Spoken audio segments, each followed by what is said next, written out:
Good morning, friends. Are you ready to read another story? Today we're going to read Caps for Sale. This is one of our favorites. Let's see how much you remember.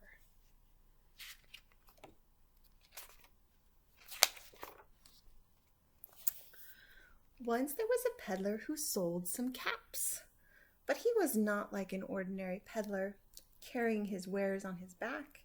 He carried them on top of his head. What do you think he sells? What's on top of his head? Some caps.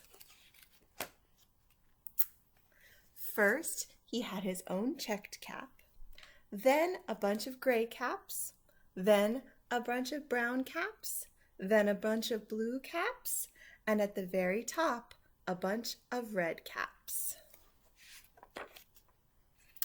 He walked up and down the street, holding himself very straight so as not to upset his caps. As he went along, he called, "Caps, caps for sale, 50 cents a cap." One morning, he couldn't sell any caps. He walked up and down the street, calling, "Caps, caps for sale, 50 cents a cap." But nobody wanted any caps that morning. Nobody wanted even a red cap. He began to feel very hungry, but he had no money for lunch. "I think I'll go for a walk in the country," he said, and he walked out of town, slowly, so as not to upset his caps. He walked for a long time until he came to a great big tree. "That's a nice place for a rest," he thought, and he sat down very slowly, leaned back little by little against the tree trunk so as not to disturb his caps. Then he put up his hand to feel if they were straight.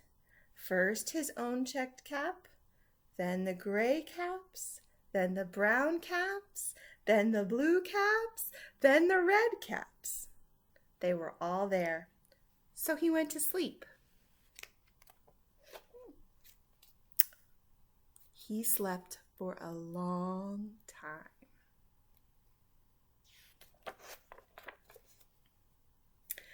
When he woke up, he was refreshed and rested. That's different. But before standing up, he felt with his hand to make sure his caps were in the right place. All he felt was his own checked cap. Where did they go? He looked to the right of him. No caps. He looked to the left of him. No caps. He looked in back of him. No caps. He looked behind the tree. No caps.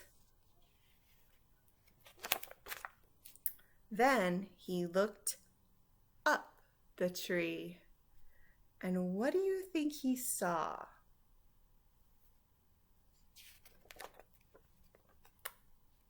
On every branch sat a monkey, and on every monkey was a gray, a brown, a blue, or a red cap.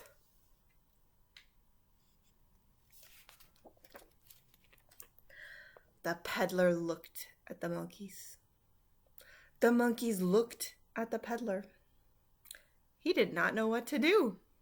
Finally, he spoke to them. "You monkeys, you," he said, shaking a finger at them. "You give me back my caps." But the monkeys only shook their fingers back at him and said, "Tsk, tsk, tsk." This made the peddler angry, so he shook both hands at them and he said, "You monkeys, you give me back my caps." But the monkeys only shook their hands back at him and said, Now he felt quite angry. He stamped his foot and he said, "You monkeys, you give me back my caps." But the monkeys only stamped their feet and back at him and said,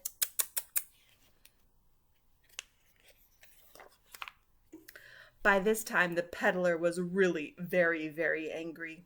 He stamped both his feet and shouted, "You monkeys, you give me back my caps." But the monkeys only stamped both their feet back at him and said, At last, he became so angry that he pulled off his own cap and he threw it on the ground, began to walk away.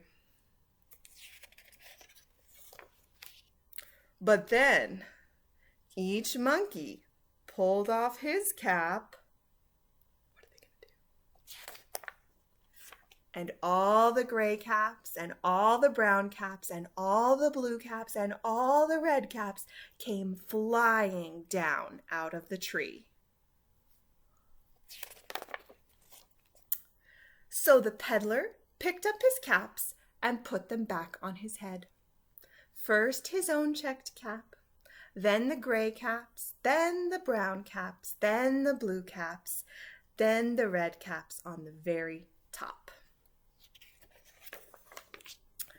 And slowly, slowly, he walked back into town calling, "Caps, caps for sale, 50 cents a cap."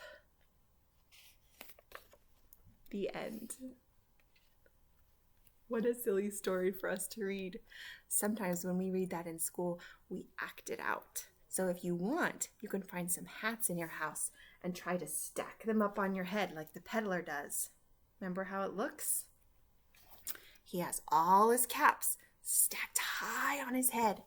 So you could find some hats, stack them high on your head, walk slowly, slowly, and then see if there's some monkeys in your house that can come steal the caps from you. Have fun, you guys. I love you. I miss you. Bye-bye.